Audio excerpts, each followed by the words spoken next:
आज के इस कार्यक्रम में आप सभी का हृदय से स्वागत है। आज 9 वर्ष के उपलक्ष्य में 9 वर्ष के आगमन के बाद यह पहला कार्यक्रम है।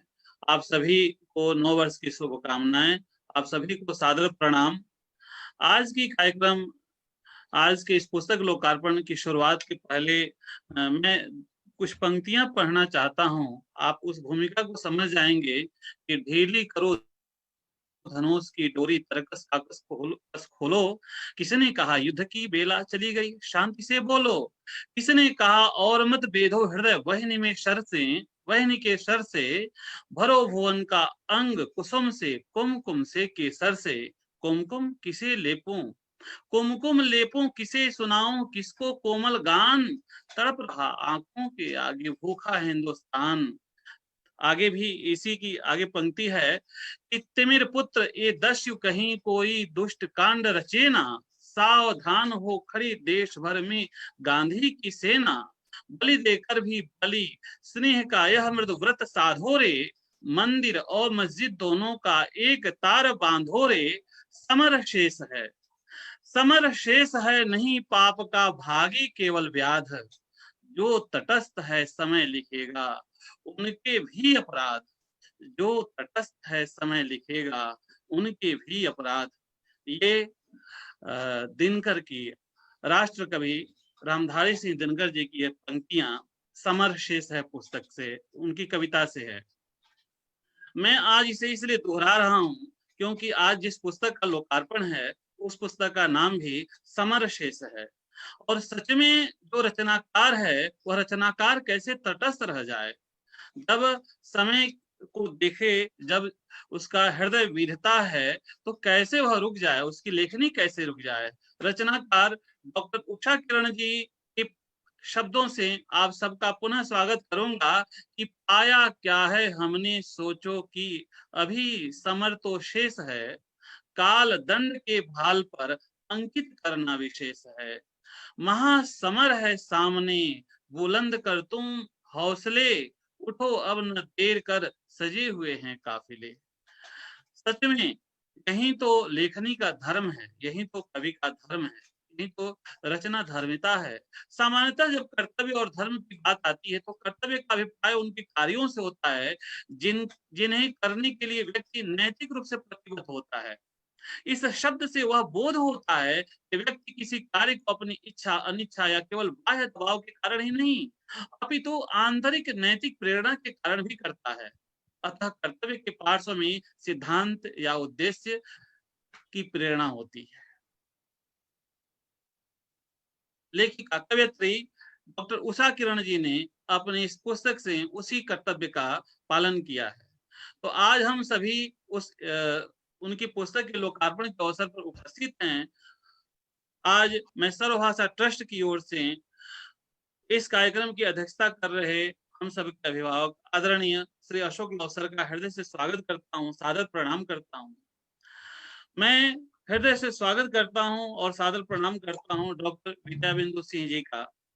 आप हमारे मेरे एक आग्रह पर इसके पहले कभी मैम से मेरी बात भी नहीं हुई थी, लेकिन एक आग्रह पर मैं अपनी बात, अपनी मनोदशा व्यक्त किया और सहर्ष स्वीकार ली। जैसे माँ अपने संतानों की इच्छा को समझ जाती है अच्छी तरह से, उस तरह से मैम आपको सादर प्रणाम, आपका हृदय से स्वागत। हृदय से स्वागत है बड़े भाई श्री जेपी द्विवेदी जी का कि आप निरंतर अपने व्यवसायिक काम में लीन रहने के बाद भी हमारे साहित्यिक गतिविधियों में सहयोगी रहते हैं और साहित्यिक गतिविधियों में सक्रिय रहते हैं। स्वागत है रायपुर से जुड़ी डॉक्टर आरती पाठक जी का। स्वागत है हरिश्चंद्र पीजी कॉलेज के हिंदी विभागाध्यक्ष बहन डॉक्टर रीता सिंह जी का। आपसे जो संबंध रहा, जो जुड़ाव रहा वो कई सालों से रहा, लेकिन पहली बार आपका दर्शन हो रहा है। आपका हृदय से स्वागत बहन। स्वागत है मेरे गृह नगर, मेरे गृह जनपद कुशीनगर से जुड़े डॉक्टर आमोद राय जी का। डॉक्टर आमोद राय जी हमारे बुद्धा पीजी कॉलेज में लेक्चरर हैं। और स्वागत है इस पुस्तक की सर्जक डॉक्टर उषा किरण जी का।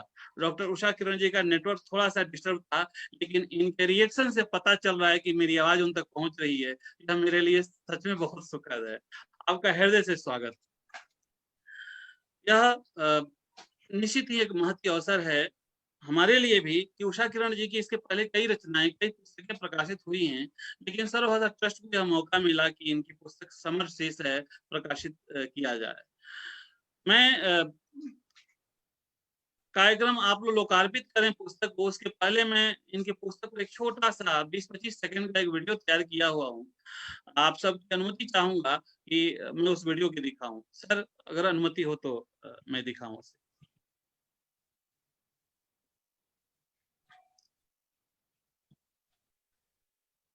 तो सर दिखाऊं मैं वीडियो? जी प्रणाम सर। ठीक है सर, मैं वीडियो शेयर करता हूं।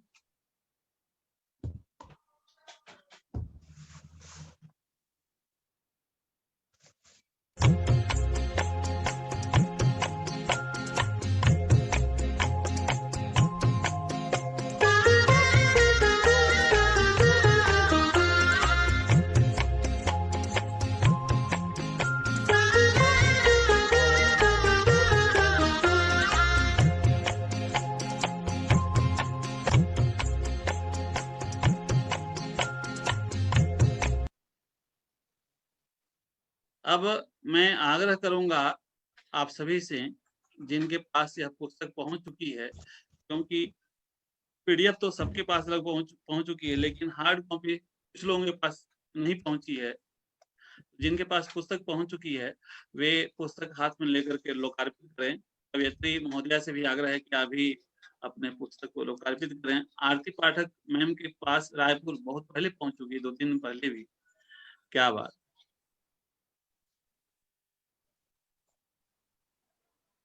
बहुत बहुत बधाइयां इस रचना के लिए, बहुत बहुत बधाइयां, बहुत बहुत बधाई। बधाई का यह सिलसिला जारी रहे और आपकी रचना धर्मिता भी जारी रहे, क्योंकि आप खुद कहती हैं कि लेखनी वह माध्यम है जो लेखक के अंतर को बाह्य स्तर पर खींच लाती है। आपने ही कहा है कि उसकी सोच, उसके विचार, उसकी आस्था अनास्था सब उसके भावों से परिलक्षित होते हैं। कवयित्री डॉक्टर उषा किरण जी ही कहती हैं कि हमारे आसपास घटित होने वाली घटनाएं जब हमारे अंतर को उद्वेलित करती हैं, तब लगता है जैसे अंतर तरल हो उठा है और कुछ बहने को आतुर हो रहा है। इस करुणा कलित हृदय से कुछ विकल रागिनी बजती, कुछ हाहाकार स्वरों में वेदना असीम गरजती। वो शंकर प्रसाद की पंक्तियां भी याद आ जाती हैं। तो कवयित्री किन भावनाओं से होकर गुजरी हैं कि इस पुस्तक की रचना हुई। मैं कवयित्री डॉक्टर उषा किरण जी से आग्रह करूंगा इस पुस्तक की सर्जना प्रक्रिया पर अपने विचार व्यक्त करें। डॉक्टर उषा किरण।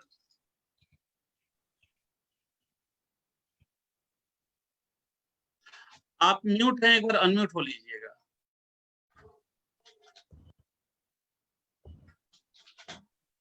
हाँ अब बोलें। हाँ, सादर वंदन है आप सभी मनीषियों का।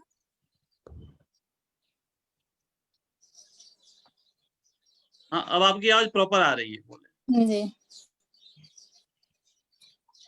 मैं यहाँ आप सभी की गौरवमयी उपस्थिति को सादर नमन करती हूँ और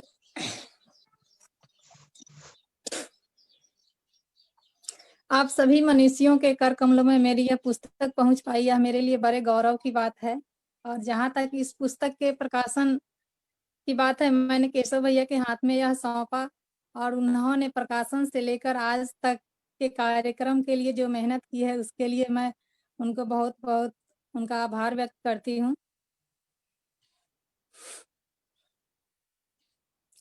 यहाँ इस गौरवमय क्षण का मैं आप सभी के सामने मैं किन शब्दों में आभार व्यक्त करूं कि आप सबने क्या समय निकाल कर, अपना बहुमूल्य समय निकाल करके यहाँ उपस्थित हुए हैं। अपनी पुस्तक के लिए क्या कहूँ, बस इतना ही कहूंगी कि अक्सर इमारतें तो दिख जाती हैं, लेकिन नींव का जो पत्थर होता है वह नहीं दिखता है। तो इस पुस्तक के मूर्त रूप लेने में मेरे परिवार, मेरे माता-पिता, मेरे पति, मेरे बच्चे सबका सहयोग जो है वह अदृश्य रूप से है और यह पुस्तक सबके हाथों में है। मेरी लिखने में मेरी यही कोशिश रहती है कि मैं कुछ ऐसा लिखूं, कुछ अच्छा लिखूं जिसका समाज में सकारात्मक संदेश जाए। और मेरी लेखनी अगर निरंतर चलती है तो इसमें मेरे गुरुजनों का, मेरे श्रेष्ठ जनों का इसमें आशीष है और मैं उनके प्रति हमेशा आभार व्यक्त करती हूँ, कृतज्ञ रहती हूँ। मैं आप सबके श्रीमुख से ही कुछ सुनना चाहूंगी इस पुस्तक के बारे में।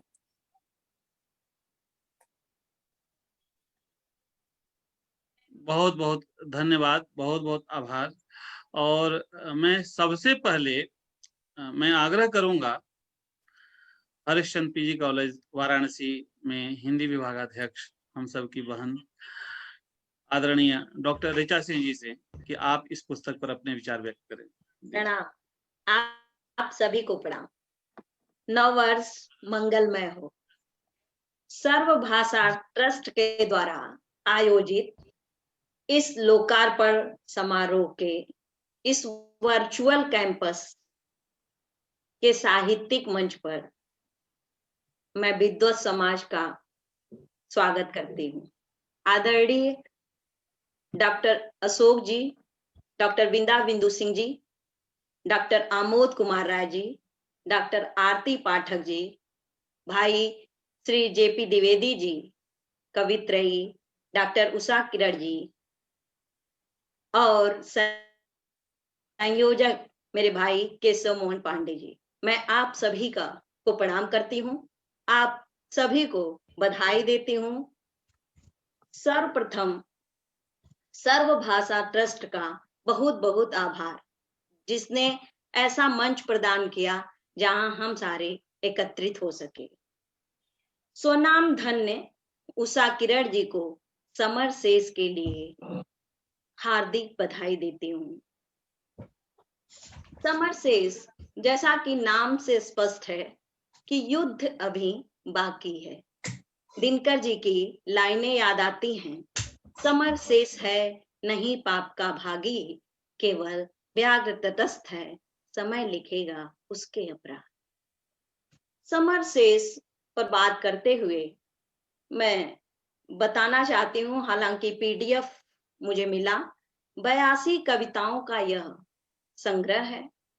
थोड़ी सी बातचीत मैं इस पर करूंगी। सर्वप्रथम तो मैं समर शेष पुस्तक को अर्पण करते समय प्रथम पृष्ठ पर ही ध्यान मेरा खींचता है, आकृष्ट करता है कि ईश्वर, गुरुजन, स्वजन के प्रति नहीं, बल्कि समर शेष पुस्तक वीर सपूतों के लिए समर्पित है। मैं उषा किरण जी को पुनः बधाई देती हूँ कि इसमें कवित्रयी के मन में जो अपने वीर सपूतों का महत्व दिखता है वो सर्वोपरि है, क्योंकि उन्होंने अर्पण करते ही समय अपने सैनिकों के प्रति इस किताब को समर्पित किया है। कवित्रयी उषा किरण जी के पास संवेदन शक्ति का अपार भंडार। सर्वभाषा ट्रस्ट से प्रकाशित सज्जित इस संग्रह में राष्ट्र प्रेम, वर्तमान की घटना, त्रासदी, आतंकवाद, विघटनवाद की गंभीर चिंताएं व्यक्त हुई हैं और देश प्रेम, देश धर्म, संस्कृति से जुड़ने की आतुर उत्कंठा भी दिखाई देती है। रचना अगर वीर शहीदों को समर्पित है इसमें, तो जो देश की माटी के प्रति समग्र समर्पण से उठती है, भारत और भारत माता की पहचान से अग्रसर होती हुई कविता धारा तांडव तक चलती जाती है, माटी और सुभागिनी पर जाकर विश्रांति पाती है।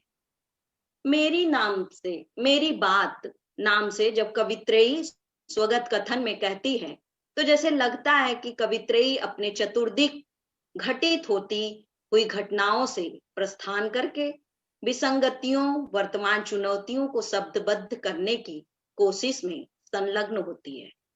इससे साफ जाहिर होता है कि कवित्रयी के मन में वह एहसास, वो पीड़ा, उस दर्द को उसने जिया है जो एक वीर सपूत की शहादत से पनपता है। जाते जाते भी एक सैनिक, एक वीर के मन में सिर्फ अपनी मिट्टी और वतन का ही ख्याल रहता है। तन मन धन अर्पण कर दूं, अर्पण जीवन का छड़, हे माटी तुझको अर्पण कर दूं, मेरे जीवन का कर। पहली ही कविता है मेरे देश की मिट्टी।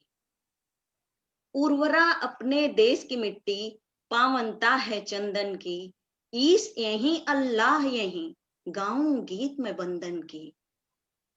इस मिट्टी में खेले रामकृष्ण, यहीं नानक और बुद्ध हुए, वेदों का सृजन हुआ यहीं, ऋषि मुनि कितने प्रबुद्ध हुए। कवित्रयी की इस कविता को पढ़कर लगता है कि उसके मन में एक ख्वाब है, एक साकार मूर्ति है देश की। देश कैसा हो, कैसा होना चाहिए, ये कवित्रयी के दिल दिमाग में बैठा है। वो एक अच्छी समझ है, बहुत ही सामाजिक, राष्ट्रीय, धार्मिक बहुलताओं का सांस्कृतिक बोध है, जिसमें बुद्ध भी आते हैं, ईसा भी आते हैं। बहुलतावादी विचारों से निर्मित होती हुई यह कविता है। हर कविता का वैसे तो कहने का अपना ढंग होता है, लेकिन जो प्रकृति से, निजी जीवन से, राष्ट्र के अंतर विरोधों से उपजता है, वही कविता अपने मूल स्वरूप को प्राप्त होती है। इन सब के बीच एक मजबूत परंपरा रही है राष्ट्रीयता की, राष्ट्रीय बोध की, जो 1936 के बाद की कविताओं में हमें दिखती है। वही तेवर लिए यह भी कविता खड़ी होती है। हम देखते हैं कि राष्ट्रीयता का बोध ही इस पूरे किताब में, समरसेस में दिखाई पड़ता है। राष्ट्र पर उत्सर्ग होने की भावना इस भाव की कविता में पूरी तरह दिखाई देती है। भारत माता कविता में लिखा है कवित्रयी ने कि श्वेत धवल है उन्नत माथा, आंचल धाने लहराता है, सागर अपने जल तरंग पर सदा गीत शौर्य के गाता है। पथिक उठ कविता एक अच्छी संरचना है, अभिधेयता इसमें प्रमुख है। मतदान कविता, मैं हूं कविता अच्छी बन पड़ी है। संत एक परिचयात्मक कविता बनकर रह गई है। अब की बार कविता में शिक्षकों के लाचारी का विन्यास है। यह सदिच्छा कि उषा किरण जी की कविता हर उर में नूतन भाव भरेगी, हर दिल को झंकृत करेगी। मेरी उदात्त शुभेच्छा है। कुल मिलाकर संग्रह की कविता में वर्तमान त्रासदी की कविताएं हैं और इनसे उबरने की जबरदस्त उत्कंठा पिरोती, इबारत, पिता जैसी कुछ कविताएं उत्कृष्ट बन पड़ी हैं। नया सवेरा में भाव का निर्वाह ठीक तौर पर हुआ है। मूर्तिभंजक गजनी कविता हमारे अतीत को कुरेदती है। उषा जी की भाषा में, सोच में दम है, ऊर्जा है और वे कुछ उत्तम और श्रेयस्कर सृजन करती रहेंगी। ये हमारी शुभकामना उनके साथ है। जो मैं पढ़ पाई, जो समझ पाई, यही मेरी उसकी देखने की, समरसेस को देखने की एक दृष्टि रही। मैं उन्हें बहुत बहुत बधाई देती हूँ। साथ ही सर्व भाषा ट्रस्ट का बहुत बहुत आभार देती हूँ, अपने दोनों भाइयों के। हालांकि मैं केशव भाई से और जेपी भैया ही मुझे लाते हैं इस तरह के कार्यक्रमों में, और मैं उन्हें बहुत बहुत आभार देती हूँ। आप सभी को प्रणाम करती हूँ। जो भी बन पड़ा, जैसा भी मैं समझ पाई, मैं समरसेस की को इसी दृष्टि से देखती हूँ और कवित्रयी को ढेर सारी शुभकामनाएं अपनी तरफ से देती हूँ। बहुत बहुत बहुत आभार, बहुत आभार। निश्चित ही यह कविता भी और हम सभी बड़े सौभाग्यशाली हैं कि आपकी पैनी दृष्टि से यह कविता भी गुजरी। लेखिका को, कवयित्री को इसके लिए बहुत बहुत बधाइयां भी, और आपके प्रति हृदय से आभार। बार बार इस कविता में जो बात आती है, देश की बात आती है मिट्टी की, अपनी मिट्टी की बात आती है। तो जब बार बार जब अपनी मिट्टी की बात आती है तो मुझे भी अपनी मिट्टी याद आने लगती है। और जब मिट्टी याद आती है तो मेरे मिट्टी से जुड़े मेरे भाई आदरणीय डॉक्टर आमोद राय जी से मैं आग्रह करूंगा क्योंकि वो भी हमारी मिट्टी कुशीनगर से जुड़े हैं, कुशीनगर से हैं। तो डॉक्टर आमोद राय जी से मैं आग्रह करूंगा कि आप कवित्री की इस पुस्तक समर शीर्षक पर अपनी बातें रखें, अपना विचार व्यक्त करें। ठीक है, बहुत बहुत धन्यवाद आदरणीय केशव मोहन जी। आवाज आ रही है ना? आवाज आ रही है ना? जी आ रही है, प्रॉपर आ रही है। तो बहुत मैं धन्यवाद प्रेषित कर रहा था आपको। और कितना खूबसूरत अवसर है कि एक काव्यांजलि का, एक काव्य संग्रह का लोकार्पण हो रहा है, जिसमें उषा है, किरण है, केशव है, मोहन है, और आप दूसरे लोगों को बिना देखे कविता अभिव्यंजना है। और क्या बात। अभिव्यंजना दृष्टि में आपके आ ही जाती है यदि मन और हृदय कवि वाला हो। तो यह निश्चित रूप से बहुत सुंदर संयोग है। जैसा कि आपसे मेरी बात हुई भी थी कि एक बैठक हम लोग की लंबी चलनी थी और मैं बराबर सशंकित हो रहा था कि कहीं आज मेरी बात टूट ना जाए। और कवियों की दुनिया में बात का बहुत महत्व होता है केशव जी।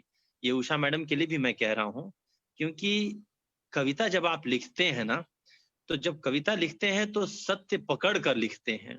वहाँ जो बाहरी व्यवहारिक दुनिया है, वहाँ का जो व्यवहार जनित मिथ्या है, जो आडंबर है, जो दिखावा है, जो सोच के 2-3 स्तर होते हैं, वहाँ नहीं चलती। तो इसलिए मैं बराबर सशंकित हो रहा था कि कार्यक्रम में मैं शिरकत कर पाऊंगा कि नहीं, लेकिन भगवान ने भी कवियों की बात को हमेशा सुना है और उन्होंने ऐसा संयोग बनाया कि ठीक 4:02 पर हमारी बैठक समाप्त हो गई और मुझे आप लोगों से जुड़ने का यह अवसर प्राप्त हुआ। इसके लिए सबसे पहले तो मैं आपको धन्यवाद देता हूँ। और फिर आता हूँ डॉक्टर उषा किरण जी की इस कृति समर शेष है पर। आपने मुझे पीडीएफ भेजा था, मैंने इसको बहुत इत्मीनान से देखा, पूरे पीडीएफ को। कुल 82 कविताओं का संग्रह है और यह एक अच्छी बात है कि कवित्व और कल्पना यह दोनों प्रचुर मात्रा में उपलब्ध है डॉक्टर उषा किरण जी के पास। क्योंकि मैं जब इनके जीवनी क्रम को देख रहा था तो उससे मुझे ज्ञात हुआ कि यह इनकी प्रथम पुस्तक नहीं है, अपितु इससे पहले इन्होंने एकल काव्य संग्रह भी प्रस्तुत किए हैं और कुछ अन्य कवियों के साथ मिलकर साझा काव्य संग्रह भी प्रस्तुत किए हैं, जिसमें उम्मीद की किरण, तू अपराजिता, शब्द कस्तूरी, स्वर निनाद आदि। और उसके पश्चात यह पुस्तक लेकर आई है समर शेष है। और अभी जैसा कि मेरी पूर्व वक्ता मैडम ने भी कहा कि अभिमत में उन्होंने स्वयं लिखा है और आपने भी इस बात की ओर इंगित किया था कि कविता निश्चित रूप से किसी न किसी उद्वेलन के परिणाम स्वरूप उपजती है हम सभी के मन से। और मैं एक बात की माफी भी मांगना चाहूंगा कि हिंदी साहित्य में कभी मेरा विषय नहीं रहा, लेकिन हिंदी साहित्य मेरा मतलब मैंने अपने ससुराल पक्ष के नाते बहुत ज्यादा पढ़ी, क्योंकि पत्नी हमारी हिंदी साहित्य की प्राध्यापिका हैं और ससुर जी भी प्रोफेसर रहे हिंदी में ही। मैं अंग्रेजी का हूँ मूलतः और वहां से मैंने 2 बात सीखी है पोइट्री के बारे में, कविता के बारे में, जिसमें से पहली बात स्वयं सलमान रुश्दी कहते हैं। सलमान रुश्दी ने लिखा है, the poet's work is to name the unnamable, to start an argument, to feel the truth, to feel the bliss and then manifest it in the form of poetry। और यह परिभाषा मुझे इसलिए भी याद आई क्योंकि जब मैं इनकी कविताओं में से कुछ पढ़ रहा था तो उनमें मैंने कुछ पंक्तियां भी अंडरलाइन की, जिसमें से चीखता मौन कविता, कितनी सुंदर अभिव्यंजना है चीखता मौन। इस कविता की जो अभिव्यंजना है इतनी खूबसूरत है कि उषा किरण जी के बारे में मतलब यह कहने में कोई संकोच नहीं कि अगर इन्होंने इसी तरह से लिखना जारी रखा तो निश्चित रूप से इनका कवित्व, इनकी रचना धर्मिता बहुत आगे तक जाएगी। और केशव जी आप दिल्ली में हैं, केंद्र में हैं, मैं यह आपसे प्रार्थना भी करता हूं इस कार्यक्रम के माध्यम से कि इनकी पुस्तकों को साहित्य अकादमी में वो जो नवाकृतियां एंट्री मांगी जाती है वहां से नवांकुरों की काव्य कृतियों का, उसमें जरूर सन्नद्ध कराइए। मैं ये नहीं कह रहा हूं कि पुरस्कार मिल जाएगा, लेकिन मैं ये उम्मीद कर रहा हूं कि पुरस्कार मिल जाएगा। कह इसलिए नहीं सकता क्योंकि आप भी साहित्य अकादमी को जानते हैं, देखते हैं, समझते हैं, लेकिन हमारा काम प्रयास करना है, तो हमें प्रयास करना चाहिए। लेखन का एक सार्वभौमिक धर्म होता है और वह धर्म ये है कि हम जब किसी चीज के प्रति उद्वेलित होते हैं, चाहे सौंदर्य के प्रति उद्वेलित हो, चाहे करुणा का भाव हमें उद्वेलित करता हो, चाहे वीर रस उद्वेलित करता हो, चाहे हास्य श्रृंगार, कुछ न कुछ उद्वेलित जरूर करता है। तो वीर शहीदों को समर्पित इस पुस्तक समर शेष है, मुझे लगता है कि केवल एक रस ही नहीं है, बल्कि सभी रसों को अपने में समेटे हुए है। जो 11 रस माने गए हैं हमारे काव्य शास्त्र में, और कितनी बड़ी विडंबना है कि पाश्चात्य काव्य शास्त्र में तो इतने रसों की परिकल्पना भी नहीं है, जितने रसों की परिकल्पना हमारे यहाँ है। और जितने रस बताए गए हैं वो सभी रस आपको इनकी कविताओं में बखूबी देखने को मिलता है। जैसा कि इनके काव्य संग्रह को पढ़ने के बाद भी मैंने लगभग 35 कविताएं पढ़ी। मैं ईमानदारी से स्वीकार करता हूँ कि पूरी कविताएं नहीं पढ़ पाया, मैंने 35 कविताएं पढ़ी और उन 35 कविताओं में ही मुझे ऐसा लगा कि जैसे मैं अपने भारत देश को सचित्र देख रहा हूँ, भाव देख रहा हूँ। और इन कविताओं में देश की मिट्टी है, माँ की ममता है, पथिक उठ जैसी कविता भी है जिसमें पथिक उठ कविता से आप हरिवंश राय बच्चन की कविता अग्निपथ का स्मरण आपको तुरंत हो जाएगा कि उसमें भी वो इसी तरह के उत्साहवर्धन की बात करते हैं कि मानव का ध्येय केवल चलना है, कभी थकना नहीं है, कभी रुकना नहीं है। उनकी बहुत अच्छा वो जो दूसरा पद्यांश है उनकी कविता कि तू न थकेगा कभी, तू न रुकेगा कभी, तू न मुड़ेगा कभी, कर शपथ कर शपथ कर शपथ अग्निपथ। तो पथिक उठ ये कविता बहुत उदात्त है। इसके अलावा डोर है, चीखता मौन, ये सारी कविताएं इसी काव्य संग्रह में हैं जो जिसने मुझे बहुत प्रभावित किया। विपदा है, कर्मपथ, समर शेष है तो खैर टाइटल पोयम है तो अपने आप में विशिष्ट है ही। सीखो, भाग्य रचा हरदम, अपना उदर की भूख, खोलो हृदय कपाट। यह कविता भी देखिए, खोलो हृदय कपाट। आज के प्रसंग में यह कविता वास्तव में बहुत ही प्रासंगिक है, क्योंकि आज हर कोई अपने हृदय के कपाट बंद करने की चेष्टा करता है।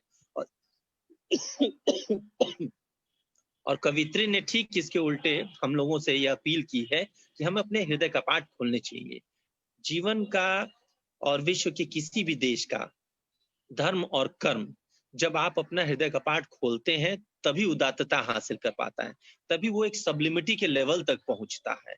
इस बात का भान उषा किरण जी को भी है और आप और हमारे जैसे साहित्य रसिकों को भी है, क्योंकि जब आप संकुचित होकर किसी कविता को पढ़ेंगे, सबसे बड़ी बात है कि यह कविताएं किसी एक विचारधारा में नहीं बंधी हुई दिखी। आज का दौर जो विखंडन की बात करता है, जो डिकंस्ट्रक्शन की बात करता है, जो डिवीजन ऑफ सोसाइटी की बात करता है, जो कास्ट बेस्ड पोइट्री लिखी जाती है, जो रीजन बेस्ड पोइट्री लिखी जाती है, उन सभी से परे है। और यही समग्रता तो हमें उपनिषदों से भी हासिल होती है ना। हमारे उपनिषदों ने भी तो यही बताया है कि पूर्णमिदम पूर्णात् पूर्णमुदच्यते। तो इन कविताओं का धरातल मुझे कुछ कुछ उसी संपूर्णता में देखने को मिलता है। और जब तक हम किसी भी कविता को काव्य को पूर्णता में नहीं देखेंगे, तब तक वो कविता अपना अभीष्ट अर्थ उत्पादन कर ही नहीं पाती है। जैसे इसमें एक जगह ये जो कविता आई है, पथिक उठ अब देर न कर, उसमें दो पंक्तियां कितनी खूबसूरत बनी है कि है एक समंदर मेरे अंदर, है एक समंदर मेरे अंदर, सुनता जा तू ओ समंदर। सीधे समुद्र को चुनौती दी जा रही है कि केवल तुम्हारे ही पास यह आवेश या वेग या बलखाती लहरों का मचलना नहीं है, यह मेरे अंदर भी है। स्त्री शक्ति का प्रतीक होती है और डॉक्टर उषा किरण जी उसी शक्ति के प्रतीक स्वरूपा शक्ति को अपने कविताओं में निरूपित करने का प्रयास करती हैं। इन्हें पढ़कर निश्चित रूप से बहुत प्रेरणा मिलती है, सौंदर्य बोध होता है, रस तृप्ति मिलती है। और सबसे बड़ी बात कि आज के युग में जो परंपराओं का भी सिंचन है, उसको भी आज के युग के अनुसार परोसने की चेष्टा करती हैं डॉक्टर उषा किरण जी। जो समर शेष है उसकी ये पंक्ति है और उन्हीं पंक्तियों के साथ एक विजय तेंदुलकर की बात को उद्धृत करके अपनी बात समाप्त करूंगा।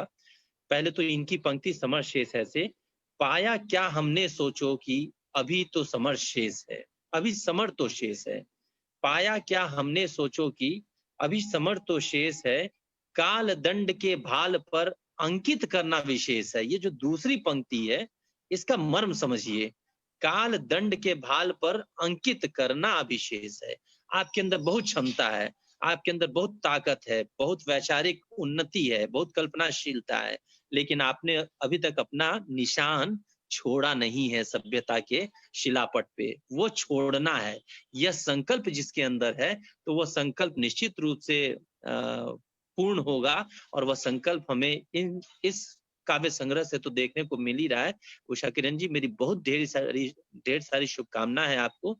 आप आगे ऐसे ही लिखते रहें। एक दिन मैं निश्चित रूप से आप सभी के सहयोग से, केशव जी के सहयोग से ये देखना चाहूंगा कि दिल्ली साहित्य अकादमी और कम से कम मुझे लगता है बिहार में भी राज्य स्तर पर साहित्य संस्थान होंगे। जैसे उत्तर प्रदेश में हिंदी भाषा संस्थान है और हिंदी भाषा साहित्य संस्थान है, तो वहां भी रचनावलियां आमंत्रित की जाती हैं, नूतन रचनावलियां राज्य पुरस्कारों के लिए। तो आप जरूर अपनी दस्तक वहां दें। भगवान ने चाहा तो आशीर्वाद भगवान का आपको मिलेगा और आपको पुरस्कार मिलेगा। आपके अभिमत को जब मैंने पढ़ा और उसमें आपने लिखा कि जो हमारे अंतःकरण की सोच है वही उद्वेलित होकर जब बाहर प्रकट होती है, इसी को वर्ड्सवर्थ ने स्पॉन्टेनियस ओवरफ्लो भी कहा था और बाद में उसको जस्टिफाई करते हुए कहा कि इमोशंस रिकलेक्टेड इन ट्रैंक्विलिटी। क्योंकि स्पॉन्टेनियस ओवरफ्लो पोइट्री हो ही नहीं पाएगी।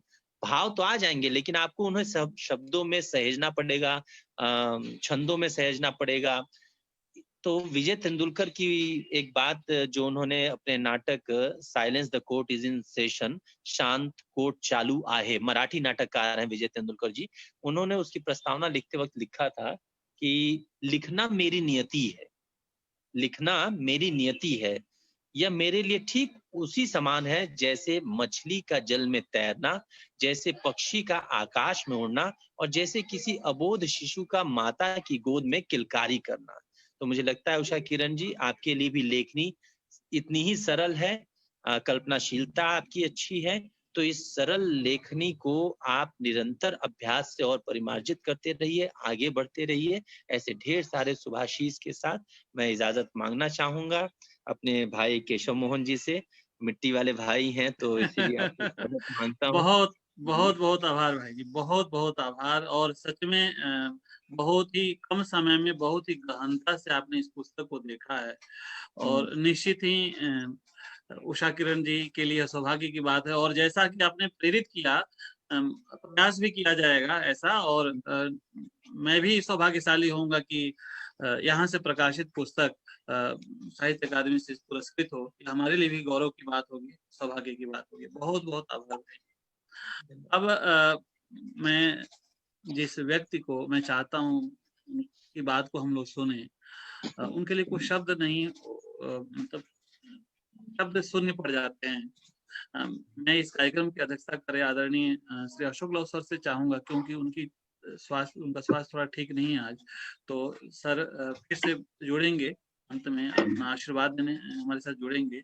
लेकिन अभी सर का कैमरा ऑफ है, सर कैमरा ऑन कर लें। और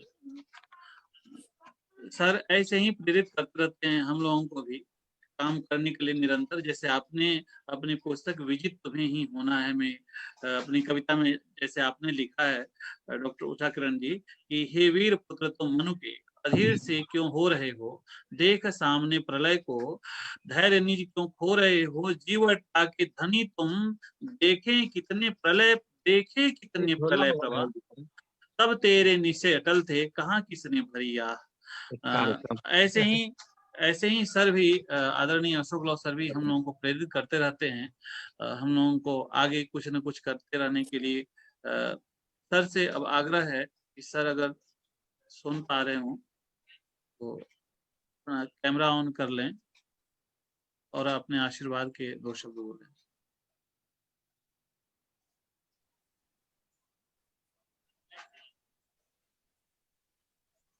शायद सर अभी नहीं जुड़ पा रहे हैं। तो कार्यक्रम को आगे बढ़ाते हुए मैं रायपुर की समृद्ध मिट्टी से जुड़ी आदरणीय डॉक्टर आरती पाठक जी से आग्रह करूंगा कि आप अपने विचार व्यक्त करें। और मुझे बड़ा सुकून मिला, बहुत खुशी हुई जब कल आपसे सूचना मिली कि आपको पुस्तक मिल गई है। क्योंकि अभी मैम को नहीं मिले, विद्या मैम को भी अभी नहीं मिली है, आमोद भाई जी को भी नहीं मिली है। तो आरती मैम, आपसे आग्रह है कि आप अपने विचार व्यक्त करें। डॉक्टर आरती पाठक जी। सरस्वती सर, आवाज आ रही है? सर्वप्रथम इस मंच से वाग्देवी सरस्वती को प्रणाम करते हुए आज के अध्यक्ष सर्वभाषा ट्रस्ट के माननीय अशोक लव सर, मुख्य अतिथि के रूप में हमारे साथ जुड़ी डॉक्टर विद्या बिंदु सिंह जी, डॉक्टर ऋचा सिंह जी, श्री यशपाल निर्मल जी, डॉक्टर आमोद कुमार जी, सम्मानित श्री द्विवेदी जी एवं संयोजक के रूप में, और हम सबको आज इस सूत्र में एक माले के रूप में गूंथने के कर्ता धर्ता आदरणीय केशव मोहन पांडे जी को मैं नूतन वर्ष की हार्दिक शुभकामनाओं के साथ बहुत धन्यवाद ज्ञापित करती हूँ कि आपने मुझे इस मंच के लिए चुना। साथ ही साथ विशेष बधाई मैं जो है कवित्री डॉक्टर उषा किरण जी को देती हूँ, उनकी लाजवाब पुस्तक के लोकार्पण के समय समर शेष है। जब मैंने डॉक्टर किरण की इस पुस्तक को देखा तो एक आश्चर्य ये भी हुआ कि एक समाज शास्त्री कैसे कवित्री के रूप में हमारे सामने आती हैं। तो निश्चित तौर पे लेखनी जो है वह कहीं भी चल सकती है, केवल भाव की व्यंजकता जो है, हृदय में भाव होना चाहिए। यह जरूरी नहीं कि हम साहित्य के क्षेत्र में रह के ही साहित्य का सृजन करें। एक प्रख्यात उत्तर प्रदेश के मेरे गृह ग्राम के लेखक हुए डॉक्टर विवेकी राय जी, उन्होंने उनका एक कथन था कि लेखन जो है वो शोषण मांगता है। निसंदेह उषा किरण जी ने अभी कहा कि पर्दे के पीछे के जो लोग हैं, जो सहयोगी हैं, उन्होंने इस लेखन में इनको बहुत समय दिया, इनका साथ दिया। तो कहीं ना कहीं वो शोषण जो है आपका फलित हुआ मैडम इस समर शेष के रूप में। आपको पुनः एक बार मैं बधाई देती हूँ। मैंने आपने बहुत संग्रही 82 कविताओं का संग्रह है आपके इस समर शेष पुस्तक में, लेकिन मैंने कुछ चुनिंदा जो मुझे मेरे मन को भाई वह कविताओं को मैंने यहाँ चुना है, जिसमें नारी तुम अभिमान करो, नारी तुम अभिमान करो में कुछ पंक्तियां इस प्रकार हैं कि नारी तुम हो, नारी ही रहना, मत खोना अपनी पहचान, तेरे ही दिव्य गुणों से जगमग होने दो जहान। यानी कि आज का जो समाज है, या जो कहना चाहिए पितृसत्तात्मक समाज है, उस पितृसत्तात्मक समाज में ये जो दुरूहता है कि जो सृष्टा है, जो जननी है, उसको हम किस तरीके से हर चीज से उपेक्षित रखते हैं। निसंदेह हमारे हमसे पहले पूर्व वक्ताओं ने इस चीजों का जिक्र किया कि आपने जो महसूस किया वह आपने लेखनी में बद्ध किया। तो कहीं ना कहीं ये जो समाज की जो एक सत्ता है कि दासता, या कहना चाहिए परंपराओं के नाम पे हमको जो अधीनता मिलती है, सृष्टा होने के बाद भी हमको जो कुंठाओं से हम जो ग्रसित रहते हैं, उसके ऊपर आपने प्रहार किया है कि आपका ये जो भाव है कि नहीं, नारी तुम नारी रहना, यानी कि आप अपनी स्वायत्त को छोड़ के आप अपनी पहचान नहीं बना सकती। आप जब सर्जक हैं तो सर्जक जो है वो अपनी पहचान क्यों छोड़े? हमारे अंदर सब समाहित है। मुझे ये पढ़ते समय बहुत बहुत रोचक लगा। इसकी कुछ पंक्तियां मैं और रखना चाहती हूँ कि नीति रीत की डोर बंद परंपराओं की बलि चढ़ी, धर्म शास्त्र की सुक्तियों में सिद्ध निषिद्ध की सूली चढ़ी। यानी कि हम सब कुछ दे के भी, सब समर्पित करने के बावजूद भी हमें जो है वह रीति की नाम पे, परंपराओं के नाम पे हमें सूली चढ़ा दी जाती है। तो आपने बहुत सरल भाषा में यह कहा, अपने मन के भाव को, कहीं किसी प्रकार की किसी पे भी कोई उंगली न उठाते हुए भी आपने जो निशाना साधा है कि हम सर्जक हैं और सर्जक की भूमिका का निर्वहन करते हुए भी हमको समाज में अपनी एक अलग पहचान बनानी है। हमें कोई परंपराओं में, रूढ़ियों में, बेड़ियों में जकड़ नहीं सकता है। दूसरी जो बार बार चर्चा में आ रही है, मेरे से पूर्व वक्ताओं ने उस कविता की बार बार चर्चा की, चीखता मौन। कितना सुंदर यह शीर्षक है कि चीखता मौन। मतलब आपके अंदर वो जो उस कविता की कुछ पंक्तियां मैं यहाँ रखना चाहती हूँ, जिससे आपको ये भान पड़ेगा। और ये जो चीखता मौन का जो शीर्षक है वह वीर सपूतों के लिए है कि कैसे एक पिता, एक माता, एक पत्नी जब बेटे की शहादत होती है, अपने मातृभूमि पर वह अपना सर्वस्व निछावर करता है, तो वो जो अकल्पनीय पीड़ा है, उस पीड़ा को भी वो देश से प्रेम पे उत्सर्ग करते हैं और अपनी पीड़ा को अंदर छुपा के रखते हैं। उसकी कुछ पंक्तियां इस प्रकार है कि उस पीड़ा को करे व्यक्त, ऐसा नहीं कोई शब्द है, धन्य है वे लोग सभी, ऊषा हुई निशब्द है।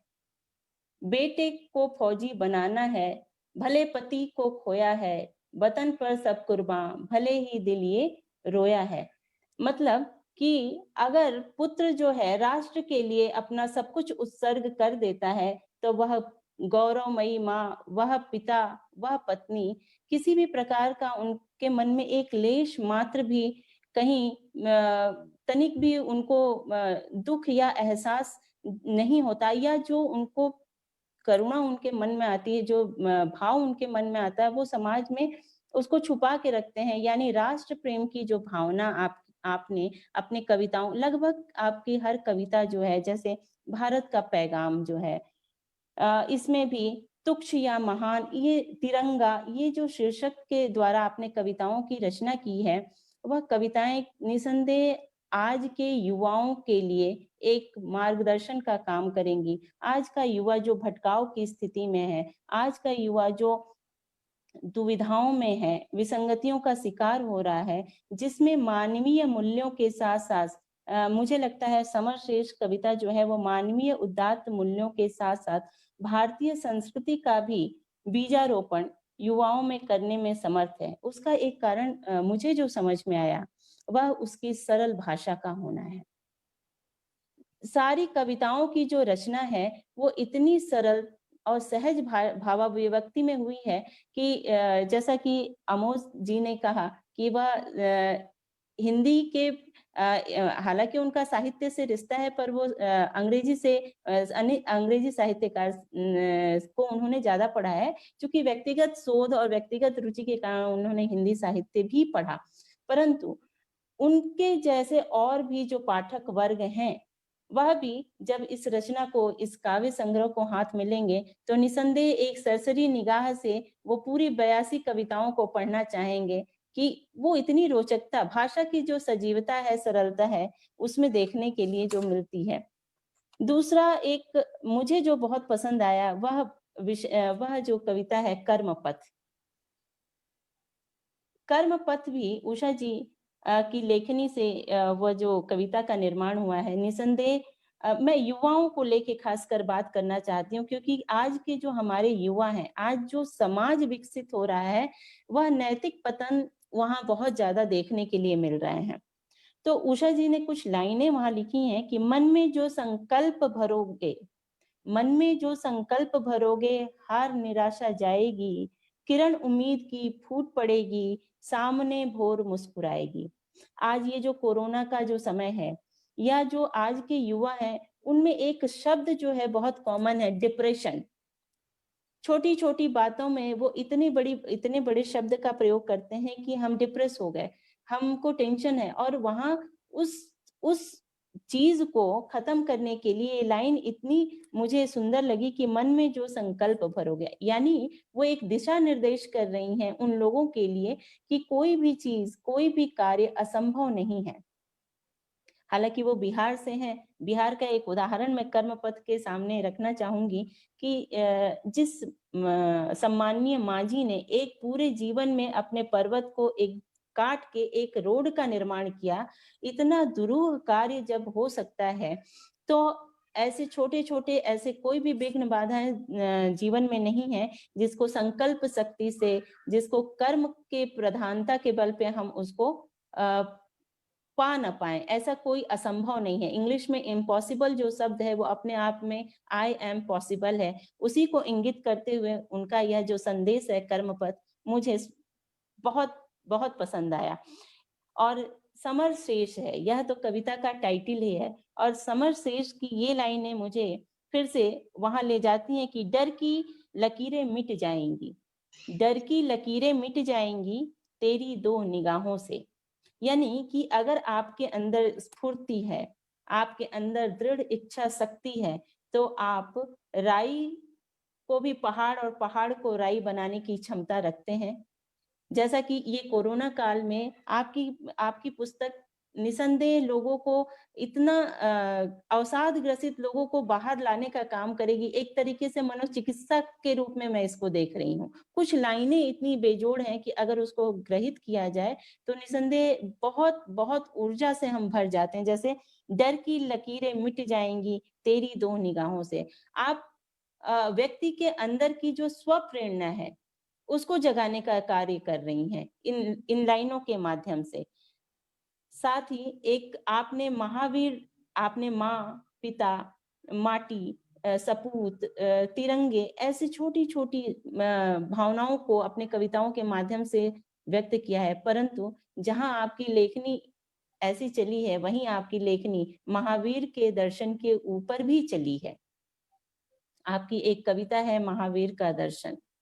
तो निसंदेह न सिर्फ आप जो है आसपास के माहौल से, आसपास के समाज में जो चीजें घटित हो रही हैं उससे आप स्पंदित हैं, उससे आप प्रेरित हैं, बल्कि साथ ही साथ कहीं ना कहीं आप अपने रचनाओं के माध्यम से हमें उस धर्म, उस दर्शन, उस मानवीय संस्कृति के जड़ों तक पहुंचाने का भी प्रयास कर रही हैं, जिनके अभाव में शायद हम पाशविक प्रवृत्तियों के ज्यादा करीब आते जा रहे हैं। आपको पुनः बधाई उषा किरण जी, और आप लोगों ने इस आभासी पटल से जुड़े समस्त सुधी जनों का, श्रोता वृंद का मैं बहुत उनको नव वर्ष की शुभकामनाओं के साथ धन्यवाद प्रेषित करती हूँ। आप लोगों ने मुझे सुना, उसके लिए बहुत बहुत धन्यवाद। धन्यवाद। आपका बहुत बहुत धन्यवाद कि इस समय जो ठंड और छुट्टी के समय में भी आप हमारे लिए समय निकाली और अपने महती विचारों से हम सबको, हम सभी श्रोताओं को आपने अवगत कराया। आपका बहुत बहुत धन्यवाद मैडम। अब मैं जिस व्यक्ति को आमंत्रित करने जा रहा हूँ, जैसा कि अभी बात ही हो रही थी और इनकी सारी कविताओं में वह भाव आता है कि ये निरंतर चलते रहने, निरंतर कर्म लीन होने की बात करती हैं। कर्म अपने साहित्य के लिए हो, कर्म अपने समाज के लिए हो, अपने मिट्टी के लिए हो, कर्म की बात करती हैं, चलते रहने की बात करती हैं, देश की बात करती हैं। ऐसे ही अपने कर्म में लीन और साहित्य की सेवा में सदा तत्पर बड़े भाई आदरणीय श्री जयशंकर प्रसाद द्विवेदी जी से मैं आग्रह करूंगा कि आप अपने विचार व्यक्त करें। आदरणीय श्री जयशंकर प्रसाद द्विवेदी जी। बहुत बहुत धन्यवाद। आज के इस कार्यक्रम के अध्यक्ष आदरणीय अशोक लव सर, मुख्य अतिथि डॉक्टर विद्या बिंदु जी सहित आज के इस आभासी मंच पर उपस्थित सभी विद्वज्जनों को मैं नव वर्ष की हार्दिक बधाई देता हूं। साथ ही सर्वभाषा ट्रस्ट के इस कार्यक्रम में मुझे आमंत्रित करने के लिए सर्वभाषा ट्रस्ट का मैं आभार व्यक्त करता हूं। उन्होंने मुझ जैसे व्यक्ति को आज इस मंच पर बोलने का अवसर प्रदान किया। विशेष आभार कवियत्री डॉक्टर उषा किरण जी का, जिन्होंने इस अवसाद के काल में राष्ट्रीयता से ओतप्रोत काव्य संकलन समर शेष है हम सभी को दिया, उसके लिए उनको विशेष बधाई। साथ ही मैं एक बात बताता चलूं कि विगत 2 महीनों से मैं साहित्यिक गतिविधियों से दूर रहा, कुछ पारिवारिक कारणों से। किंतु जब अनुज केशव मोहन पांडे जी का आदेश आया तो उसको मैं नकार नहीं सका, क्योंकि अति व्यस्ततम समय में मैं आज इस पुस्तक को मात्र 1 से 1.5 घंटा पढ़ पाया हूं, और उसमें जितना मैंने पढ़ा है उसी के आधार पर मैं अपनी बात रखने का प्रयास करता हूं। कवियत्री अपनी बात में जो अपनी बात उन्होंने रखी है, उसमें उन्होंने जिन विसंगतियों की बात करी है उसी से अभिप्राणित देश की आंतरिक और बाह्य विसंगतियों से प्रत्याभूत आलोलित मन का उद्वेग प्रस्फुटित होकर समर शेष है के रूप में हम सभी के समक्ष है। इस काव्य संग्रह में देश प्रेम की रचनाओं के साथ साथ सामाजिक जीवन की विद्रूपता पर भी लेखनी खूब चली है। इस काव्य संग्रह में कुल 82 कविताएं संकलित हैं। जहां कवियत्री अपनी रचनाओं में इस देश की पवित्र माटी के वंदन के गीत गाने की बात से शुरुआत करती हैं, वहीं इस मिट्टी की सुरक्षा में अपने प्राणों को न्यौछावर करने वाले रणबांकुरों के मनोभावों को भी भलीभांति व्याख्यायित करती है। समाज का सर्वहारा वर्ग भी इनके संप्रेषण में अपना यथोचित स्थान बनाता है। सीमा और देश के अंदर से हो रही घटनाएं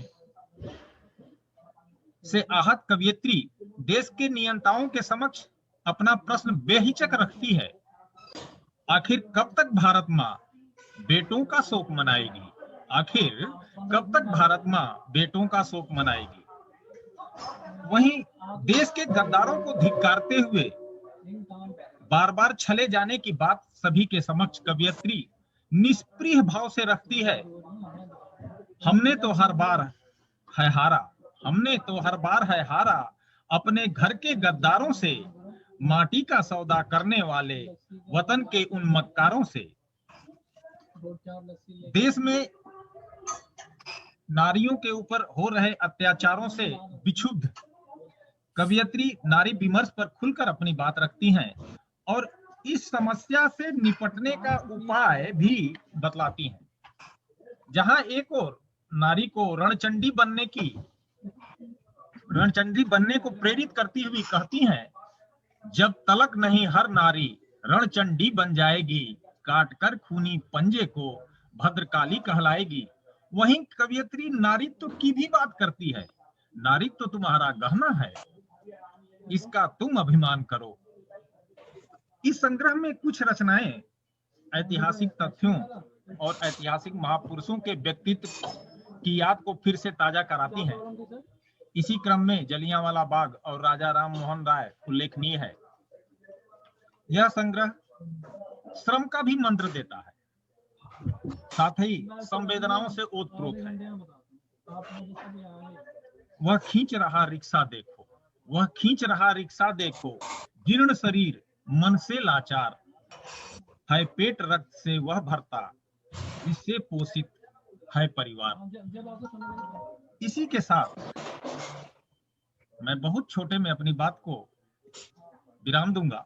इसी के साथ मैं कवियत्री उषा किरण जी को उनके काव्य संग्रह समर शेष है के प्रकाशन के लिए बधाई और हार्दिक शुभकामना देता हूं। साथ ही सर्वभाषा ट्रस्ट प्रकाशन को आत्मीय बधाई और साधुवाद प्रेषित करता हूं और यह कामना करता हूं कि यह क्रम और गति दिनों दिन पुष्पित होती रहे, पल्लवित होती रहे। बहुत बहुत धन्यवाद और एक बार पुनः सभी को नव वर्ष की हार्दिक बधाई। आदर। आपको भी भैया बहुत बहुत नव वर्ष की शुभकामनाएं और बहुत बहुत धन्यवाद आपका। हम देख भी रहे हैं और हम आपके बैकग्राउंड में सुन भी रहे हैं। आप अपने कार्यालय में अति व्यस्त हैं, उसके बाद भी आप हमारे लिए समय निकाले, यह आपके बड़प्पन और हमारे सौभाग्य की बात है। आपका बहुत बहुत आभार भैया। अब मैं जिस व्यक्ति को मैं आमंत्रित करने जा रहा हूँ वे आज के कार्यक्रम की मुख्य अतिथि हैं।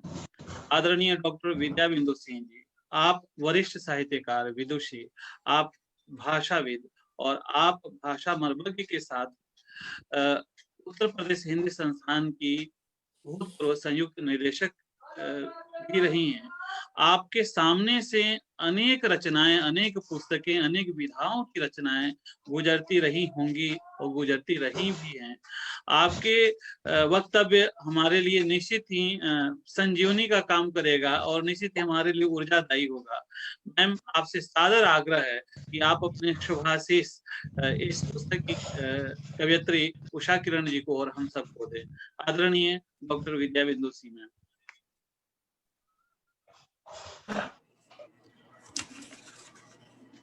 धन्यवाद भाई केशव मोहन पांडे जी।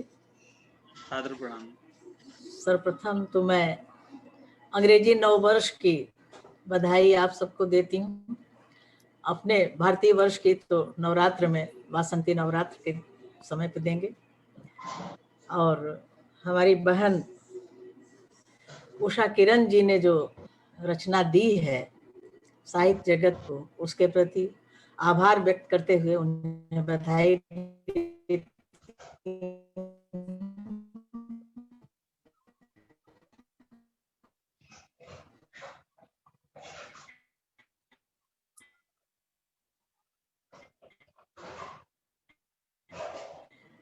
और ये शुभकामना करती हूँ उत्तरोत्तर उत्कर्ष को प्राप्त करती रहेगी। बारे में बहुत कुछ बताया नहीं सकी तो, लेकिन पीडीएफ में मैंने थोड़ा बहुत जो देख सकी तो उसी के आधार पर मैं अपनी कुछ बात कहना चाहूँगी। इस कविता संग्रह में देश की मिट्टी के प्रति श्रद्धा है, सबसे बड़ी बात तो यह है, आस्था है और समर्पण भाव जो होता है एक लेखक का, एक कवि मन का, वो पूरी तरह से पूरे संग्रह में दृष्टिगोचर होता है। और राष्ट्र की अस्मिता की रक्षा के लिए संकल्प भी है। जो मूर्ति भंजक रहे हैं उनके प्रति एक सात्विक आक्रोश इन पंक्तियों में, इन कविताओं में व्यक्त हुआ है। रणवाकुरों का आह्वान किया है आपने, लोक जागरण का संदेश दिया है, प्रकृति के प्रति जो आत्मीय भाव है उसे बनाए रखने की मनुहार करती हैं प्रायः सभी कविताओं में। इसमें बादल भाई की पुकार है, पर्वत की पीड़ा का अनुभव है, सामाजिक विसंगतियों पर कई बार तरह तरह से चिंता व्यक्त करती हैं वो, न्याय की मांग है और नारी शक्ति की पहचान है। नारी शक्ति के बारे में अभी हमारी पूर्व वक्ता बहन बोल रही थी कि एक कविता आपकी जिसको उन्होंने, आरती जी ने संभवतः इसका उल्लेख किया, इसमें ये कहा गया है कि परंपरा और रूढ़ियों ने नारी को जो है सूली पर चढ़ाया। तो यहाँ थोड़ा सा मैं कहना चाहूंगी कि परंपरा जब रूढ़ बनती है तो उसमें कुछ कमियां आ जाती हैं। अपने आप में परंपराएं किसी के बंधन नहीं है बनती। परंपराएं तो सदा से हमें राह दिखाने के लिए, मार्ग प्रशस्त करने के लिए होती हैं। और अगर कहीं रूढ़ बनी है तो उस रूढ़ के पीछे भी कोई दुष्चक्र था, कोई दुरभिसंधि है जो भारतीय संस्कृति को, भारतीय परंपराओं के प्रति लोगों को विरक्त करने के लिए ये दुरभिसंधियां विदेशियों द्वारा, हम गुलाम थे तो इस तरह रची गई, या स्वदेशी जो अपने भारत के देशद्रोही हैं उनकी ओर से भी ये दुरभिसंधियां हमारी परंपरा को निकृष्ट करने के लिए बनाई गई। तो इसलिए परंपरा को छोड़ने की बात नहीं करेंगे हम। परंपरा कभी भी रूढ़ी जब बनती है और उसमें कोई विसंगतियां आती हैं, उसके पीछे ये दुरभिसंधियां रही हैं। उससे बचने के लिए विवेक की जरूरत है। वो हमारे साहित्यकारों को ये विवेक जनमानस में जगाने की जरूरत है और वो विवेक आपने जगाया है अपनी कविताओं में। इसलिए मैं उन्हें बधाई देना चाहती हूँ कि भारतीय संस्कृति के प्रति जो उनकी निष्ठा है, ये परंपरा का पिछला पग भूतकाल में होता है और अगला पग जो है भविष्य में होता है। ये सदैव गतिमान रही है और इसकी गति में ही देश की संस्कृति की, देश के प्रति सद्भाव की जो सुरक्षा है उसी में है। इन कविताओं में भोले बचपन की स्मृतियां भी हैं, जिन्हें पढ़कर अपना बचपन सबको याद आ जाता है। भूख की आवश्यकताओं और विवशताओं का उल्लेख भी है। इन कविताओं में जीवन के यथार्थ को रेखांकन करते हुए सृष्टिकर्ता विधाता शर्माया है, लज्जित हो रहा है, इस ओर जो है संकेत किया गया है। सृष्टिकर्ता यदि लज्जित हो रहा है तो भूल किसकी है? हमें उसने जिस काम के लिए भेजा वो हम नहीं कर सके, और अपनी सृष्टि के द्वारा जब वो काम नहीं हुआ तो सृष्टिकर्ता लज्जित होता है। ये भाव इसमें कविताओं में उजागर हुआ है। भारत की संस्कृति का संदेश भी है। अपने देश के गौरवबोध जगाते हुए उसे बनाए रखने का संकल्प बार बार दोहराया गया इन कविताओं में। कुल 82 कविताओं का यह पुष्पगुच्छ एक स्तबक के रूप में इस पुस्तक में समरशेष है में प्रस्तुत हुआ है, जिसमें तरह तरह के पुष्प हैं, तरह तरह के रंग वाले, तरह तरह के आकार प्रकार वाले। तो इसका स्वागत पाठक समाज करेगा, ऐसा विश्वास है। कवयित्री ने अपनी बात कहते हुए लिखा है, कभी आंतरिक तो कभी बाहरी चुनौतियां, जैसे पुलवामा अटैक, धारा 370 का हटना, कोरोना महामारी, गलवान मुद्दा इत्यादि। इन सबसे अलग जब हमारा देश आंतरिक चुनौतियों और सांप्रदायिकता और क्षेत्रीयता से जूझता है, तब हमारी संस्कृति को खंडित करते व्यवहार आए दिन समाज में एक प्रश्न चिन्ह छोड़ जाते हैं। तब भला कैसे हो सकता है कि लेखनी चुप बैठी रहे? इन प्रश्न चिन्हों का उत्तर तलाशना कवि कर्म है, और वो लेखिका ने, उषा जी ने किया है। इस आत्मकथ्य से स्पष्ट है कि कवयित्री का मन इन परिस्थितियों से रूबरू होते हुए अकुलाया है, और बलिदानियों के प्रति श्रद्धांजलि के रूप में इन कविताओं का जन्म हुआ है। कवयित्री की इस संवेदना से जुड़ते हुए हार्दिक शुभकामनाएं देकर मैं यही कहना चाहूंगी कि ईश्वर से प्रार्थना है कि उनकी यह संवेदना समाज का स्पर्श करे और उषा जी की अभिव्यक्ति सार्थक हो। इस कृति का शीर्षक समरशेष है। दिनकर जी की स्मृति कराता ही है वो, और अपनी सार्थक पहचान भी देता है, क्योंकि यह समर बाहरी भी होता है और भीतर भी निरंतर चलता रहता है, हमारे अंतर में भी, और वो अभी शेष है, सदैव शेष रहेगा। जब तक सृष्टि है, जब तक मनुष्य है, मनुष्य का अंतर्द्वंद्व है, राष्ट्र के प्रति प्रेम या दुर्भावना है, जो भी है, ये द्वंद्व, ये समर निरंतर चलता रहता है। इससे जूझते रहने और समाधान खोजते रहने की जरूरत आज भी शेष है और सदैव रहेगी। एक कविता इसमें है, ये कैसी आजादी है। इसमें माँ भारती और भारत माता का अपमान किया जा रहा है, इसका दर्द व्यक्त हुआ है। शकुनी के पास फेंके जा रहे हैं निरंतर, जो गुलामी से भी ज्यादा भयावह स्थितियों को आमंत्रित कर रहे हैं। ये पीड़ा है। इसलिए कवि मन वतन के प्यारों को, आवाज बंद कर, इसलिए कवि मन वतन के प्यारों को संबोधित करके घर के गद्दारों से सावधान रहने की बात करता है। संवेदनाओं के सूली पर चढ़कर मरघट में सो जाने की स्थिति पर व्यथित होकर कह उठता है कि बजा दो रणभेरी, अभी समर शेष है। बड़ी मार्मिक कविता है ये। और ये जो शेष शब्द है, ये भी बड़ा ही सार्थक शब्द है। पहले चिट्ठी लिखने के बाद अंत में लोग लिखते थे प्रायः कि शेष फिर, तो किसी महान रचनाकार ने लिखा था कि ये शेष फिर जो है वो क्या है, वही जानने की जिज्ञासा जो है ये साहित्य उत्पन्न करके विदा लेता है, या निरंतर चलती रहती है कलम। वो शेष क्या है उसके प्रति एक आकर्षण बना रहता है। तो अभी समर शेष है, इसके बारे में जो आपने कहा, कविताएं बहुत लिखी जा रही हैं और प्रासंगिक भी हैं, लेकिन आजकल कविताएं बहुत लिखी जा रही हैं, इसकी आलोचना भी हो रही है। लोग कह रहे हैं कि कविताओं में कुछ रह नहीं गया है, केवल जो है लोग लिख रहे हैं, लगातार लिख रहे हैं, बहुत सी कविताएं व्यर्थ की भी लिखी जा रही हैं, ऐसी भी आलोचनाएं होने लगी हैं।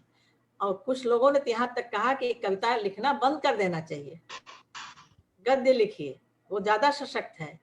लेकिन कविता कभी जो है अप्रासंगिक नहीं होगी। जब सब कुछ समाप्त हो जाएगा तब भी कविता शेष रहेगी, कविता ही बची रहेगी और स्वयं को भी बचाए रहेगी और समाज को भी बचाएगी, संस्कृति को भी बचाए रहेगी। उषा किरण जी ने जो ये रचना रची है और ये श्री केशव मोहन पांडे जी ने इसका आयोजन किया, सर्वभाषा ट्रस्ट ने इसका प्रकाशन किया, उसके प्रति बहुत बहुत आभार। और आज की जो इस पटल पर ऋचा सिंह जी, श्री आमोद कुमार राय जी, श्री जयशंकर प्रसाद द्विवेदी जी, डॉक्टर आरती पाठक जी, श्री अशोक लव जी, आप सबको मैं नमन करती हूँ और आभार व्यक्त करती हूँ। और अभी श्री शशिकांत गोपाल जी भी आ गए हैं, जो मैं उनको भी, उन्होंने शायद मेरा नाम केशव जी से कहा था, तो मैं उनके प्रति भी आभारी हूँ कि आप लोगों ने मुझे सुना और इतनी सुंदर रचना को देखने का अवसर दिया, कुछ कहने का अवसर दिया। सभी अपने साहित्य जगत के बंधु हैं, बहने हैं, और कोई भी रचना जब आती है तो लगता है हमारा साहित्य, हमारी हिंदी समृद्ध हुई है, ये उसकी समृद्धि निरंतर बढ़ती रहे, निरंतर उस समृद्धि के माध्यम से हमारे राष्ट्र को सम्मान मिलता रहे, हमारे राष्ट्र का जो गौरव बोध है वो पूरे विश्व तक पहुंचता रहे। इसी शुभकामना के साथ मैं आप सबके प्रति विनत हूँ। बहुत बहुत आभार, धन्यवाद। उषा जी को पुनः पुनः बहुत बहुत बधाई। इसी तरह की और भी रचनाएं लिखें, उनके भीतर जो ताकत है कलम की, तो केवल पद्य ही नहीं गद्य भी मेरे ख्याल से लिखती हैं, मैं ज़्यादा परिचित नहीं हूँ अभी उनसे, तो निरंतर लिखें, यही शुभकामना है। बहुत बहुत आभार सबको। बहुत बहुत आभार मैम। और सच में जब आप वक्तव्य दे रही थी तो आपके पीछे एक व्यक्ति को आते जाते देखा तो मन बेचैन हो गया। शशिकांत द्विवेदी जी को मेरा नमन, मेरा प्रणाम। और बड़ा अच्छा लगा सच में, उनके माध्यम से हम आपके आशीर्वाद को पाने में सफल रहे और हमारा सौभाग्य रहा कि आपका आशीर्वाद मिला। बहुत बहुत आभार मैम। और जहाँ तक अभी मैं सर्वभाषा ट्रस्ट के अध्यक्ष और इस कार्यक्रम के अध्यक्ष आदरणीय श्री अशोक लव सर से आग्रह करूंगा अपना वक्तव्य, अपने विचार व्यक्त करें, अपना आशीर्वाद दें। उसके पहले मैम आपने जैसे भी प्रेरित किया कवयित्री को, मैं बता दूं कि कवयित्री की एक और पुस्तक तृषा प्रकाशनाधीन है, तो इसके लिए भी उनको बधाइयां। और अब मैं इस कार्यक्रम के अध्यक्ष आदरणीय श्री अशोक सर से आग्रह करूंगा कि आप अपने आशीर्वाद दें। अशोक सर के विषय में कहना मतलब छोटी मोटी बड़ी बात होगी। कहा जाता है ना, सूरज को क्या दीप दिखाना, क्या गुलाब को इत्र लगाना।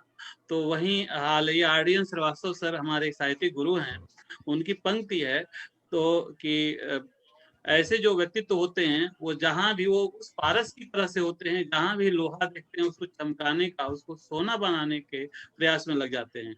आदरणीय श्री अशोक सर, सर आपका कैमरा ऑन नहीं है सर।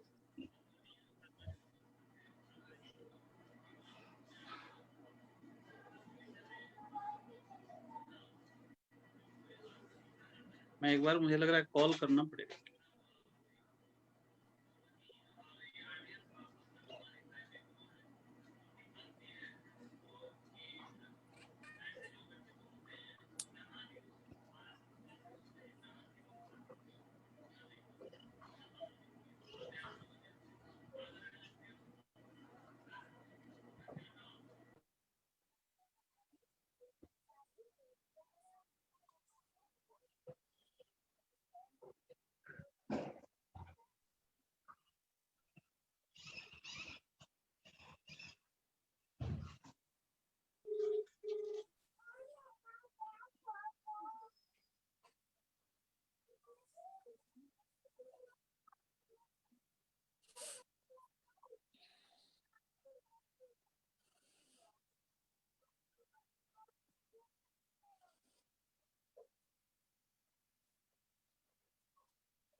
सर कुछ शायद उनसे बात नहीं हो पा रही है,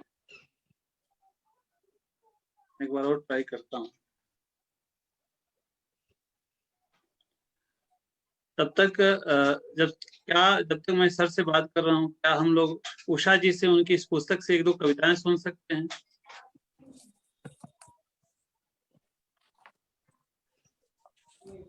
अपने एक दो की कविताएं सुनाएं। जी आभार है।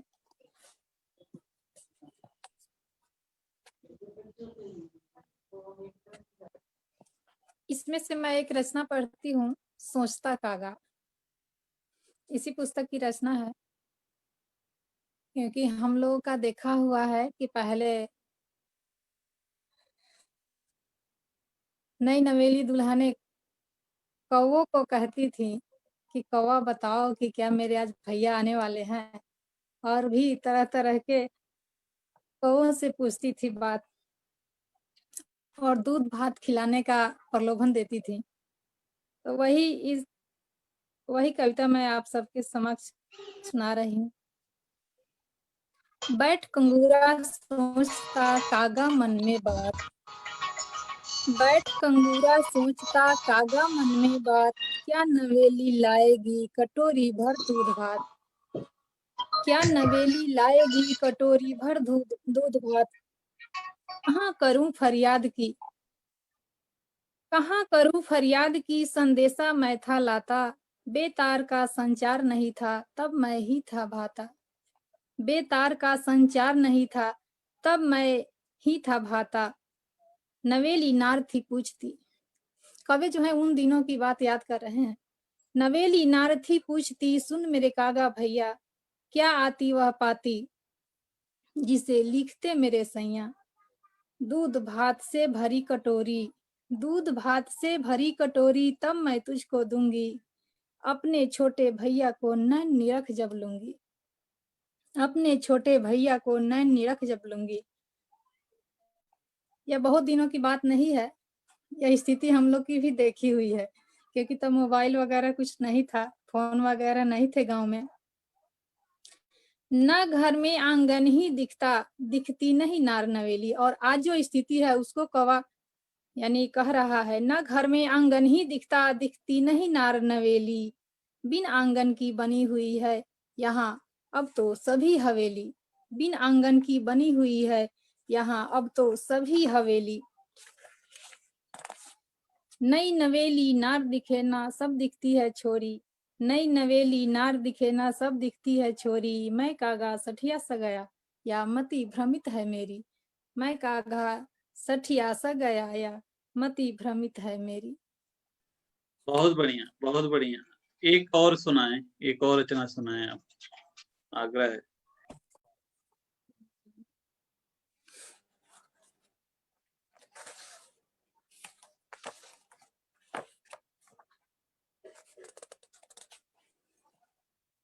एक रचना मैं सुना रही हूँ, मेरी सुनो। सगा नहीं है समय किसी का, चल परो की तू अकेला, सगा नहीं है समय किसी का, चल परो की तू अकेला, फिसल रहा नित रेत सम, फिसल रहा नित रेत सम, 4 दिनों का ही है मेला, फिसल रहा नित रेत सम, 4 दिनों का ही है मेला।